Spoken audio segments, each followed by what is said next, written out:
Good evening. My name is Engineer Piyush Pandey, and the topic for today's discussion is official telephonic conversation. Ladies and gentlemen, landline telephone is the first point of contact for any stranger who wants to connect to a particular office in any way. Before taking telephonic call, first of all, you must understand the basic function of your landline telephone. You must understand that what are individual functions of different types of buttons which are used in landline telephone, because nowadays in technology driven world people are using technically advanced landline telephones which are having large number of buttons with multiple facilities. So as the representative of the organization, you must know that what are the different functions of different buttons on your landline telephone. Second thing is, always keep a pen and pad near your landline telephone so that you can note down crucial information from the caller. Another crucial aspect is pick up the telephone receiver only after 3 rings. Only after 3 rings you have to pick up the telephone receiver so that you sound confident to the stranger, the person who is calling you. If you immediately pick up the telephone as it rings, your voice will be in hurry. You will look in hurry. You will look unorganized to the person who has called you. That's why always pick up the phone after 3 rings. When you pick up the phone, identify yourself and your organization. For example, if my name is Engineer Piyush Pandey and I am working for Wipro Technologies, as I pick up the phone, I will say, "Good morning, thank you for calling Wipro Technologies. This is Engineer Piyush Pandey. How can I help you?" "Thank you for calling Wipro Technologies. This is Engineer Piyush Pandey. How can I help you?" This is how you should speak when you pick up the receiver. By talking like this, the person is able to understand that he has dialed the right number. So now, since you have given your introduction, the person is definitely going to tell his problem. If you are able to rectify the problem of the customer on the telephone, it is very good. But if you are not able to rectify the problem of the customer, there are 2 situations that can happen in such a case. First thing, the person who can handle the problem of the customer, right now he is not available. Or second thing is, the department which can handle the problem of the customer, that is not your department. By default, the customer has called you. By mistake, the customer has called you. So let us take the first case. Suppose the person who can solve the problem of the customer, he is not available. In that case, you should politely tell the customer that, "Sir, ma'am, I'm sorry to say that this particular person who is able to resolve your issue is right now not in the office. As soon as the person comes, we will discuss your issue with that person and we will give you a call back." Ladies and gentlemen, organizations, service providing organizations, they always give a call back. It is a kind of courtesy shown towards their customer. So if the person is not available to whom the customer wants to connect, you will politely say that, "Sir, ma'am, I'm sorry to say this, that the person is not available. Please tell me your issue. As soon as the person comes, I will tell your issue to that person and we will give you a call back." Another crucial aspect is the customer has dialed in a different department. He wants to talk to some different representative in a different department, but unfortunately he dialed the wrong number. At that time, what you will say? You will say that, "Sir, ma'am, we understand your problem and we are sorry to say this, you have dialed on wrong number." So what next? Will you give another number to the customer and tell the customer that please call on this particular number? This is the place where you should actually be?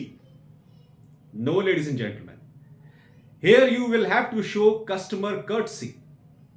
As I said, there are large number of multimedia telephone sets in different organizations which are having large number of facilities like call transfer, call recording. So if some person who is not seeking services of your department, who is seeking services of some other department of your organization, has called you by mistake, it is your responsibility to transfer his call to the right department. So in this case, you will say that, sir, ma'am, we are sorry to say this, you are getting connected to some wrong department. But please don't worry, the department that can handle your query in a proper way, I am just transferring your call to that department. Please hold the line. Now when you hold the customer's line and you connect the call to the appropriate department, somebody is going to pick up the phone. When somebody picks up the phone, you will have to give your introduction that my name is this, I am from your organization, only from this department. There is a customer on hold. He wants to connect to your department. Now I will connect the customer to your department.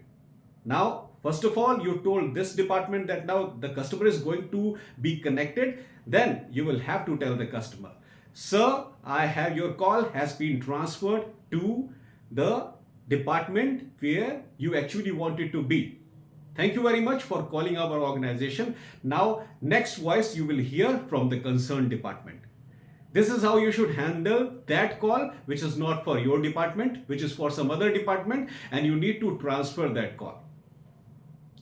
Another crucial aspect is sometimes the customer is not very much satisfied by the services of your organization. As a service provider, the customer is feeling frustrated. I'm not saying that as a service provider you are not a good organization, but maybe the customer has faced large number of bad circumstances with your organization, with the representatives of your organization. That's why the customer is very frustrated, and he calls out of frustration and he starts abusing your organization. He starts using bad words for your organization. Hello, my name is this. I have been facing this problem and your people are not able to solve my query. Every time I call you, somebody comes, checks my device, and he is not able to rectify the device. What type of people are working in your organization? It is a bad organization. You please close your organization. Ladies and gentlemen, frustrated customers can say anything to you. In such a situation, you also feel sad that somebody is speaking wrong about your organization. Somebody is using bad words for your organization. You feel humiliated. But out of humiliation, you should never say anything wrong to the customer. You should never say anything wrong to the customer. You should never be rude towards the customer in any kind of situation, because you are the representative of the organization. And if customer is saying anything bad on telephone, believe me, the customer is not saying it to you directly. The customer is not insulting you directly. Actually, the customer is not satisfied with the services of your organization. That's why the customer is rudely blaming the services of your organization, not particularly you as an individual. That's why please do not feel sad about it.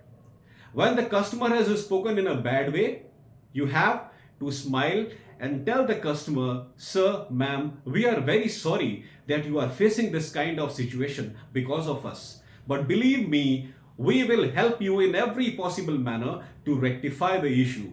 Please let us know the complete story. Please tell us the complete story, that what type of problem you are facing. And then note down on the notepad that what issues the customer is facing. Note down very thoroughly and tell the customer that, sir, ma'am, please don't worry. I have noted down your problem. I will talk to my senior authorities and I will get back to you, and I promise you that this problem will definitely be resolved by me. Please have patience. If you talk in a polite manner, even to the rude customers, they feel happy, they feel satisfied that yes, somebody is there to listen to their queries. Somebody is there to listen to them. That's why, ladies and gentlemen, this is a very crucial point at the time of telephonic conversation, that the customer is very, very rude, and you are feeling frustrated from inside. But at this particular moment, please do not be rude towards the customer. Otherwise, you will lose your customer. And it is not only the question of losing your customer. Believe me, the customer is not directly rebuking you. The customer is not directly abusing you, because he is abusing the services of your organization, and that's all. So please take it lightly and try to resolve the query of the customer. If you are polite, definitely the anger of customer will be gone, definitely. So these are certain rules, ladies and gentlemen, which you should follow as a representative of organization on telephone. Telephonic conversations are the most dynamic form of conversation because only voice is involved in this communication. You cannot see the face of your customer cannot see your face. So the entire conversation is based on your voice quality, how polite you are, how intelligent you are to handle the situation on telephone, how quick you are to handle the situation on telephone perfectly. So please follow these rules what I just told you. These are the basic rules of making the telephonic conversation highly successful. That's all for today, ladies and gentlemen. I hope that you loved my today's video. Please subscribe my channel, ER Piyush Pandey, trainer B.Tech MBA, and please press the bell icon for constant updates. Thank you very much. Have a great day.